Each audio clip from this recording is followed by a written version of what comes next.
গাজীপুরের শ্রীপুরে বোতাম তৈরির কারখানায় আগুনের ঘটনা ঘটে। এই ঘটনায় একজন নিহত হয়েছে। ফায়ার সার্ভিসের 7টি ইউনিটের প্রায় 2.5 ঘন্টার চেষ্টায় আগুন নিয়ন্ত্রণে আনে।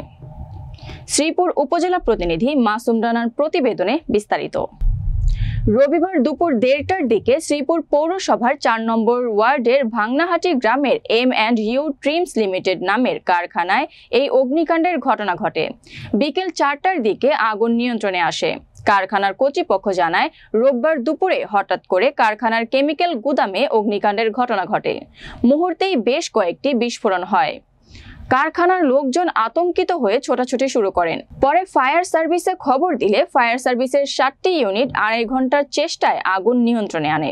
গাজীপুর ফায়ার সার্ভিসের উপসহকারী পরিচালক মোহাম্মদ মামুন বলেন, দুপুর 1:40 শ্রীপুর ফায়ার স্টেশনে প্রথমে আগুন লাগার খবর দেওয়া হয়।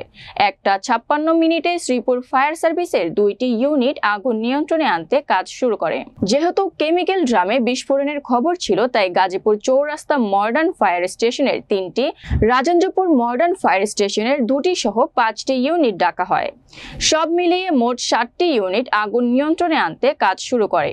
প্রায় 2.5 ঘন্টার চেষ্টায় আগুন নিয়ন্ত্রণে আনা হয়। তিনি আরো বলেন, আমরা আসার আগে 2-3 জন আহত হওয়ার খবর পাই। আমরা একজনের মরদেহ পেয়েছি, দেখে মনে হচ্ছে পুরুষ, তবে নিহতের বিস্তারিত তথ্য পাওয়া যায়নি। 3 জনই গুরুতর আহত হয়েছে। আমরা একজনের সংবাদ শুনছি উনি ইন্তেকাল করছেন, বাকি এটা এখন পর্যন্ত নিশ্চিতভাবে জানতে পারিনি।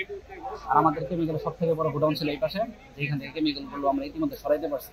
কিন্তু আগুনের মূল উৎসটা কি? খুলে যাচ্ছিল তাপের কারণে, খুললে বিস্ফোরণ হচ্ছিল। পাশেই একটা প্রোডাকশন শেড আছে, আপনাদের এই পাশে দেখতে পাচ্ছেন। আগুনটা এখানে ছড়াই গিয়েছিল।